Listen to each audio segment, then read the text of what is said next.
안녕하세요. 와원의 졸교 파트너입니다. 오늘은 시장 얘기를 좀 많이 하는 것 같아요. 앞서도 우리 이제 홀짝 박사님께서 시장 얘기를 해드렸는데, 저도 오늘 시장 얘기를 좀 해야 될 것 같습니다. 왜냐하면 많은 분들이 이제 6월 달, 7월 달, 8월 달 이제 시장을 되게 궁금해 하시잖아요. 근데, 일단 제가 마켓 트렌드에서 먼저 얘기를 좀 드리자면, 저는 이제 6월 달, 7월 달, 8월 달 3개월 동안은 좀 불확실성이나 변동성이 좀 확대되는 장세다라고 생각을 합니다. 그래서 여러분들이 이제 조금 더 신경을 쓰고 시장을 봐야 되지 않을까? 뭐 그런 생각을 하는데요. 이유에 대해서 제가 하나하나 설명을 드릴게요. 그리고 이제 그동안은 제가 파생시장에 대한 얘기를 잘 안 했어요. 근데 이제부터는 파생시장에 대한 영향력이 확대되면서 여러분들이 혹시라도 주식과 파생에 대한 콜라보, 이게 병행을 해야 되는 상황이 생길 수도 있겠다라는 생각을 하게 되죠. 파생 투자를 하자라고 얘기하면 사람들이 흔히 파생 투자를 한다는 건 시장을 굉장히 나쁘게 보나 이렇게 생각하는데 그런 의미는 아니고요. 뒤에 가면 얘기 드리겠지만 어쨌든 파생과 주식의 콜라보에 대한 부분들이 좀 필요한 시점이 아닐까. 그러니까 주식만 매매하기는 6월달, 8월달은 굉장히 난해한 시장이 될 것이다 라는 생각을 하게 됩니다. 자, 일단 그 이유에 대해서 하나씩 설명을 드리겠지만 미국의 소비자 물가지수 물가지표인데요. 지난번 5월 12일 날 깜짝 놀랐죠. 그날이요. 5월 12일 날 그 소비자 물가지수 발표되는 날이 제가 이 한국경제TV 대박 천국 3부에 나왔던 날이거든요. 그때 제가 예상 수치가 3.6인데 실제가 4.2가 딱 나오면서 굉장히 놀랐죠. 그리고 이제 그때 제가 뭐라고 얘기하는가 하면 물가 인플레이션에 대해서는 절대 여러분들이 신경 쓰지 마라. 그러니까 그날 그러니까 예상치가 3.6에 나왔는데 발표 수치가 4.2 나오고 나서 막 온 신문에 다 물가에 대한 우려감 때문에 막 시장이 떨어질 거라고 얘기했지만 제가 그때 뭐라고 얘기했는가 하면 인플레이션에 대한 부분 절대 신경 쓰지 마라. 이거는 전혀 문제 안 된다. 이렇게 얘기했죠. 근데 이제 그때 제가 나중에 얘기했던 것도 말씀드리겠지만 근데 이때는 이제 기저효과로 인해서 그러니까 미국도 보면 CPI 보면 중고차 가격이 막 올라가고 왜냐하면 반도체 쇼티지 때문에 신차가 안 팔리니까요. 그래서 전체적으로 보면 그 공급 체인의 말썽이 생기면서 전체적으로 이제 기저효과도 있고 이래서 확 올라갔어요. 그러니까 이때까지는 물가에 대한 부분 신경 안 써도 돼요. 제가 그때도 방송 출연해서 분명히 그런 얘기를 했죠. 근데 한 번까지는 괜찮을 수 있어요. 근데 6월 10일 날 5월 CPI가 발표되잖아요. 그러니까 5월 달은 4월 CPI가 발표됐고 6월 10일 날 5월 CPI가 발표됐는데 지금 예상 수치를 3.0으로 잡아놨어요. 근데 보통은 5월 10일 날 발표 수치가 4.1로 나오면 예상을 한 4.4로 잡아놓는데 3.6으로 잡아놓은 이유는 그냥 이건 기저효과다 5월 달은 그렇게 생각했는데 만약에 여기서 4.8 이렇게 나와버리면 굉장히 부담스러울 수 있죠. 그때가 되면 이제 이 10년물 국채금리가 다시 움직인다고요. 그러니까 제가 5월 10일 날은 이거 괜찮다라고 해서 이거 그냥 박스권으로 계속 잡힐 거라고 했는데 만약에 6월 달 소비자 물가 지수가 미국에 6월 10일 날 발표되죠. 근데 그게 만약에 4.8로 올라가 버리면 이게 또 변동이 확 끌어들면서 시장이 또 출렁거릴 수가 있는 거죠. 이해되세요? 그래서 6월 10일 날 소비자 물가 지수를 또 봐야 돼요. 그 다음에 이게 미국의 비농업 고용 지수인데요. 이게 지금 5월 7일 날 나왔던 게 물가는 막 올라가는데 제가 그때 뭐라고 얘기했는가 하면 고용이 안 올라간다. 그러니까 97만 개 정도 일자리가 나오려고 생각했는데 26만 개밖에 안 나왔다. 그래서 이게 고용이 안 나오는 부분들에 대해서는 실질적으로 물가가 올라간다 하더라도 그러니까 FOMC에서 금리 인상을 하기 그리고 테이퍼링 하기가 되게 힘들다 그러잖아요. 근데 이제 이번 달 6월 달에 또 고용 지표가 나올 겁니다. 근데 고용 지표가 나온다 하더라도 고용 지표가 굉장히 많이 나오지 않는 이상은 6월 달 FOMC에서 테이퍼링 예고 가능성 굉장히 작게 보거든요. 근데 사람들은 지금 6월 달에 테이퍼링 나올 거 굉장히 많이 이렇게 급내하잖아요. 그죠? 근데 저는 사실 그런 가능성이 없다고 생각하거든요. 왜? 4월 달에 FOMC 의사록 딱 나올 때 그 테이퍼링이 처음으로 언급됐어요. 4월 달 FOMC 할 때 몇몇 의원들이 테이퍼링을 해야 되지 않느냐. 근데 4월달 지표는 되게 좋았단 말이에요. 또 5월달 지표는 경기 물가만 좋았지 경기 회복에 대한 고용 지표도 안 좋고 다 안 좋았기 때문에 섣불리 6월달 FOMC에서 테이퍼링을 할 수가 없어요. 근데 6월달 FOMC 막 다가오면 분명히 시장이 또 테이퍼링 한다고 또 움직일걸요. 그러니까 그것도 하나의 불확실성이라는 거죠. 그죠? 그 다음에 개인소득도 보면 되게 재밌는 게요. 보세요. 2월 달에 개인소득, 미국의 개인소득이 10%로 빡 올라갔다가요. 3월 달에 마이너스 7% 됐죠. 그 다음에 4월 달에 21% 플러스 됐죠. 이거 플러스고. 근데 5월 달에 또 마이너스죠. 이 공통점을 보면 우리가 재난지원금이라고 얘기하는 그 돈을 미국 국민들에게 주는 달은 그 다음 달 개인소득이 올라왔어요. 근데 그걸 끊어버리면 개인소득이 떨어져요. 다시 주는 날은 개인소득이 올라가고 다시 줄어들고. 자, 이 얘기는 뭐냐면 주는 건 한계가 있다는 거죠. 그러니까 이것 때문에라도 아직은 전체적인 흐름에서 보면 이게 완전히 소비가 올라가거나 경기 회복이 올라갔다는 증거가 없기 때문에 함부로 테이퍼링을 한다? 긴축을 한다? 이러면 큰일 나죠. 그거를 옐런도 모르겠습니까? 파월도 모르겠습니까? 다 알죠. 왜냐하면 2013년도에 똑같이 테이퍼링 했던 경험이 있으니까 그 이후에 과연 유럽 재정위기가 나왔던 그 경험이 있으니까 절대 서두지 않을 거란 말이죠. 자, 그럼 또 하나. 그래서 저는 2021년도 FOMC 회의 일정인데요. 많은 사람들이 6월 달에 뭐 테이퍼를 하겠다라고 생각하는데 저는 이거 안 할 것 같아요. 7월 달도 안 할 것 같아요. 그러면 저는 언제 할 것 같은가? 테이퍼링 하는 게 아니죠. 제가 지금 얘기하는 건 요 중에 8월 달에요. 잭슨홀 연설이라고 있어요. 여기. 근데 요때 있잖아요. 저는 테이퍼링을 한다는 게 아니라 조만간 테이퍼링을 할 가능성이 있습니다. 아니면 테이퍼링을 시작할 겁니다라고 예고를 할 것 같아요. 누가? 파월이. 왜냐하면 잭슨홀 연설은 지금까지 굉장히 통화 정책의 큰 흐름을 계속 이때 많이 발표를 했었기 때문에 그러면 아까도 말씀드렸잖아요. 4월달은 3월달 지표가 좋았으니까 4월달 회의록에서 테이퍼링 할 가능성이 있다라고 얘기를 그것도 몇몇 의원들이 했죠. 의장이 안 하면 의미도 없죠.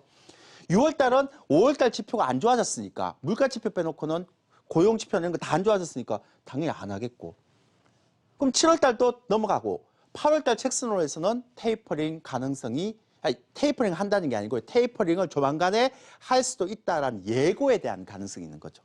그럼 8월달 또 한 번에 뭐가 됩니까? 불확실성이 또 남아있는 거잖아요. 그리고 여기서 중요한 건 뭐냐면 제가 지난번 말씀드렸죠. 그러니까 인플레이션은 문제가 안 되는데요. 테이퍼링도 8월까지는 문제가 안 되는데 문제는 2분기 실적 우려감이에요. 7, 8월달에 실적 발표가 있는데 지금 보세요.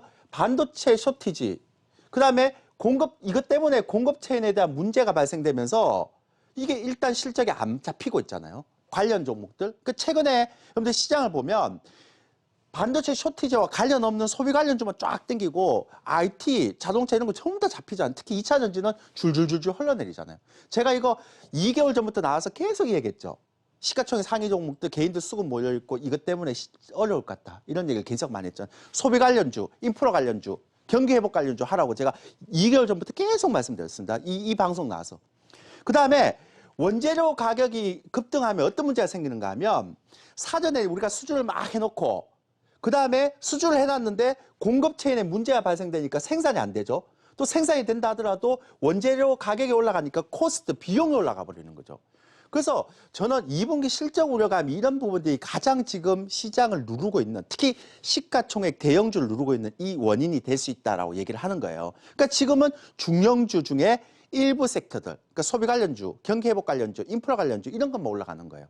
근데 문제는 이게 계속 상단을 막아버리잖아요. 그 다음에 아까 8월 달에 잭슨홀에서 테이퍼링 있죠. 그 다음에 6월 달에 소비자 소비자 물가지수 있죠. 그러니까 곳곳이 다 있어요. 좀 나중에 정리를 해드리겠지만, 그러니까 상단이 계속 막혀 있는 거예요. 그러니까 지수의 상단이 막혀 있으니까 계속 종목 장소만 가는 거죠. 박스권에서. 더 중요한 거. 자, 이런 상태를 충분히 예상해서 대형주가 빠졌단 말이에요. 지금까지. 뭐 2차전지도 빠지고 IT도 뭐 계속 이렇게 어느 정도 이렇게 주눅 들어 있고요. 그런 형태로 있기 때문에 상관이 없는데 만약에 2분기 실적이 이것보다도 더 안 나와버렸다. 그러니까 우리가 이거 안 좋을 거야 라고 생각했는데 그보다 더 안 나와버렸다. 이러면 한번 또 충격이 있을 거예요. 그게 언제입니까? 7, 8월 달까지. 그래서 제가 이걸 정리를 해보면 개인 투자자들의 수급을 쫙 봤는데 어디에 집중되어 있는가 보니까 지금 1월 1일부터 시작해서 5월 30일까지 보니까요. 삼성전자 우선주와 SK하이닉스, 현대모비스 쭉 대형주죠. 근데 대부분 보면 지금 오늘 기준에서 3,200까지 올라가고 소비 관련주 막 20% 30% 올라가고 막 그렇게 하는데 이 종목들 1월 1일부터 시작해서 5월 30일까지 가장 많이 올라간 종목이에요. 현대차고 그 다음에 기아차고 나머지 5% 이상 올라간 게 하나도 없잖아요. 근데 그게 개인 수급이 다 몰려 있어요. 근데 2분기, 3분기, 2분기 7월, 8월 달에 이 대형주들이 전부 다 반도체 쇼티지, 원재료 관련 올라가 있는 종목에 집중 타겟돼 있단 말이에요. 그러니까 완전히 포커스를 잘못 맞춘 거죠. 그래서 이것 때문에라도 저는 7, 8월 달에 실적이 어떻게 나오는지를 봐야 된단 말이에요. 그때까지는 계속 지금과 같은 종목 장세죠. 시가총액 대형주 딱 막혀 있는 장세죠. 네. 자, 그 다음에 요거 하나가 이제 조금 다행스러운데 지난번에 올 때 코덱스 200 선물 인버스 외국인들 월간 수급에서 외국인들이 계속 이렇게 쭉 샀다 그랬잖아요. 근데 이제 1월, 2월, 3월, 3월 이렇게 외국인들이 샀던 거, 왜 인버스를 샀다는 거는 지수가 올라가면 수익이 나는 형태니까. 근데 그걸 5월달 한 달 동안에 다 팔아버렸어요. 그러니까 외국인들 인버스 수급은 이제 제로 베이스로 간 거죠. 그래서 요거는 이제 약간 예전하고 좀 달라진 형태인데 나머지는 달라진 게 없어요. 그 정리를 하자면 잘 보세요. 6월 달에서 8월 달까지 왜 제가 시장 변동성에 대한 이슈, 시장 변동성이 좀 있고 박스권 상단이 막혀 있는가를 보면 일단 6월 10일 날 5월 소비자 물가 지수 발표되잖아요. 이거 잘못 발표되면 또 10년물 미국 채금리 변동성 팍 건드리거든요. 이거 되게 예민한 문제잖아요. 그러니까 이런 부분들이 또 상단이 막히고 변동성 요인이죠. 자, 그 다음에 6월 동시만기일은 뭐 항상 뭐 선물옵션 동시만기일에서는 변동성 우려가 있었고요. 제가 볼 땐 6월 FOMC에서 테이퍼링 예고 나올 가능성 거의 없지만 사람들은 또 그렇게 생각 안 할 거 아니에요. 6월 달에 FOMC에서 뭐 또 하나의 테이퍼링 긴축이 될 것이다. 왜? 물가가 계속 이렇게 올라가니까. 특히나 6월 10일 날 소비자 물가 지수가 또 많이 올라가면 100% 이거 얘기 나오겠죠. 아, 6월 FOMC 때 또 긴축하는 거 아니냐. 그러면서 또 시장이 막 변동성이 있겠죠. 그죠? 그 다음에 또 2분기 실적 부진, 제가 아까 말씀드렸잖아요. 생각보다 실적이 안 좋을 거라고 생각해서 대형주가 많이 떨어졌는데 근데 여기보다 더 안 좋아져 버리면 그럼 한 번 더 떨어질 수 있거든요. 그에 대한 불안감 때문에 계속 누를 거란 말이에요. 상단을. 시가총액 대형주 못 가겠죠. 그 다음에 8월 잭슨홀 연설 아까 말씀드렸죠. 저는 6월 FOMC는 전혀 문제 안 되는데 잭슨홀 연설에서 아마 파월 의장이 테이퍼링 예고할 우려감이 있다라고. 그럼 8월 달에는 2분기 실적 우려감하고 테이퍼링 예고 우려감 같이 있네. 그럼 8월 달 또 특히 조심해야 되네요. 그 다음에 미국의 법인세 인상 가능성 이 얘기했잖아요. 지금 어제인가요? 바이든 정부에서 그 얘기하죠. 법인세도 인상해야 되고 그 다음에 부자 정세도 해야 된다. 이제 점점 가시화돼 있죠. 왜? 이거 해갖고 돈을 안 땡기면 지금 미국의 국채 발행 안 되잖아요. 적자가 계속 누적되니까. 그러니까 인프라를 빨리 하려면 빨리 법인세 인상하고 그러면 부자 정세 해야 되거든요. 근데 이거 법인세 인상하는 순간 미국의 첨단 기업들, 시가총액 대형주들 또 묶이잖아요. 그러니까 전부 다 7월달, 8월달, 6월달에 시장 변동성 이슈가 다 상단 막혀 있고 박스권을 갈 수밖에 없는 그런 변동성 이슈가 다 묶여 있다는 거죠. 자, 그래서 웬만하면 주가 차별화 장세가 굉장히 심하게 나올 수 있다. 벌써부터 그렇게 나오잖아요. 그래서 강한 주식 사고, 뭐 주식 선물을 뭐 약간 해지를 해놓든지, 인버스를 해지해 놓든지 그런 장이 있어야 된다는 거죠. 근데 강한 주식이 시가총액 상위 종목들입니까? 아니에요. 지금 강한 종목들은 중소형주 중에서 소비 관련주, 인프라 관련주가 굉장히 강하거든요. 제가 한 달 전에 인프라 관련주, 소비 관련주 굉장히 많이 얘기했잖아요. 그래서 이거 힘들죠. 롱이라는 거는 매수. 그 다음에 약한 대형주 중에서 주식 선물을 매도했다면 이렇게 차별화된 장세에서 우리가 해지를 할 수 있고 충분히 들어갈 수 있다는 거죠. 자, 그 다음에 그래서 지금은 주식을 하지 말고 파생을 하라는 얘기가 아니라 적절하게 변동성에 대응할 수 있는 해치 투자를 할 수 있는 뭔가를 가지고 있어야 된다는 거죠. 그리고 제가 얘기 드렸던 그런 부분들에 대한 전체적인 흐름들에 대해서 어디가 지금 시장의 이슈인지 어디가 시장의 주도주인지 이런 것들을 포커스를 맞춰갈 필요가 있다는 겁니다. 그거 아니면 지수는 3,200 가도 뭐 삼성 SDI 같은 건 계속 떨어지고 못 가는 종목 계속 못 가고 잘 가는 종목 계속 잘 가는 이런 장이 변동성 속에서 계속 나타날 수 있다는 겁니다. 예를 하나 들어볼게요. 요게 제가 힌트 종목인데요. 이거 어떤 거지 뭐 많은 전문가들이 와서 설명했으니까 알겠죠.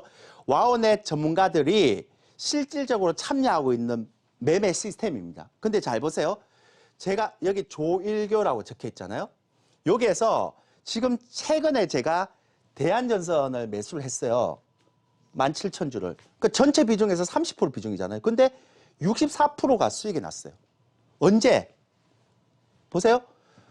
5월 18일, 5월 18일, 5월 20일, 5월 20일 날 여기 조일교라고 적혀있죠. 재계좌입니다. 그러니까 힌트 매매 재계좌죠. 근데 이게 지금 산지 10일 만에 지금 아까 말씀드렸죠. 64%를 수익에 냈어요. 그럼 제가 이거를 자랑하려고 온 게 아니에요. 이게 어떤 주식이냐? 제가 한 달 전에 분명히 여러분한테 얘기해서 뭐라고 했습니까? 소비 관련주나 인프라 관련주를 해야 된다고 했죠. 근데 그게 인프라 관련주거든요. 특히 미국 관련해. 그 다음에 시가총액 대형주가 아니란 말이죠. 시가총액 대형주가 아니라 시가총액 1조 밑에 있는 중형주에 지금 테마에 딱 맞는 형태의 종목이라는 거죠. 그러니까 이런 식의 공략을 안 하면 지금 여러분들이 갈 수 있는 형태의 종목들의 포커스가 다르단 말이죠. 3,200을 간들 삼성 SDI는 계속 떨어지는데요. 삼성전자는 계속 못 가고 있는데요. 그러면 예전 같으면 종목들 중에서 그러니까 예를 들어서 전체 종목들 중에서 한 80% 갔다면 지금은 그렇게 갈 수 있는 장이 아니거든요. 한 30%의 강한 종목만 간다는 거죠. 그러니까 30%의 강한 종목만 가기 때문에 그 30%의 강한 종목을 사놓고 그 다음에 지수가 6, 7, 8월 달은 아까 말씀드렸죠. 변동성 지수가 굉장히 많아요. 그래서 시장이 갑자기 아래로 또 훅 떨어질 수도 있어요. 변동성이라고 그러죠. 추세 하락이라고 얘기하지 않습니다. 그런 데 대한 해지를 또 해놓고 갈 수도 있단 말이에요. 그러니까 훨씬 더 섬세하고 그 다음에 필터링하고 선별하고 그 다음에 압축하고 그런 매매를 하지 않을 장이 아니라는 거죠. 그렇게 하지 않으면 수익이 많이 나지 않는 장이기 때문에 그래서 분명히 제가 이렇게 얘기를 드리는 겁니다. 제가 이거 뭐 촬영해서 뭐 하겠습니까? 그러니까 그런 포커스를 맞추는 사람들은 단기적으로 60%, 70% 수익도 날 수 있지만 그런 쪽 트렌드에 못 맞추는 사람들은 계속 손실만 날 수 있는 장이라는 거죠. 이해되셨어요? 자, 내일 제가 8시, 아침 8시 40분부터 오후 3시 30분까지 한국경제 와우넷이라고 그러죠. 와우넷에서 제가 무료 공방을 하는데요. 제가 이번에는 여러분들을 초청하는데 좀 다르게 초청하겠습니다. 자, 주식 하신 분들 다 오세요. 그리고 파생 하신 분들 다 오세요. 그리고 주식을 하는데 나는 파생이 지금까지 너무 어려웠다. 그리고 대표님이 얘기하는 것처럼 주식을 할 때 좋은 강한 주식을 사고 어떻게 파생이나 다른 걸로 시장의 하락, 큰 변동성에 해치를 할 수 있는가에 대한 부분들을 알고 싶다. 이런 모든 분들을 오세요. 제가 내일 3시간, 한 4시간 정도 되나요? 그때 친절하게 잡아드리도록 하겠습니다. 됐죠? 그래서 저는 6월달, 8월달까지는 강한 종목 사고 그 다음에 시장 변동성에 대비해야 된다. 그게 제가 오늘 여러분들에게 말씀드리고 싶은 핵심 키워드입니다. 그리고 다음 주 월요일날 제가 한 번 더 나올 것 같은데요. 그때 또 자세하게 얘기를 하도록 하겠습니다. 예, 오늘 여기까지 하겠습니다. 건승하세요.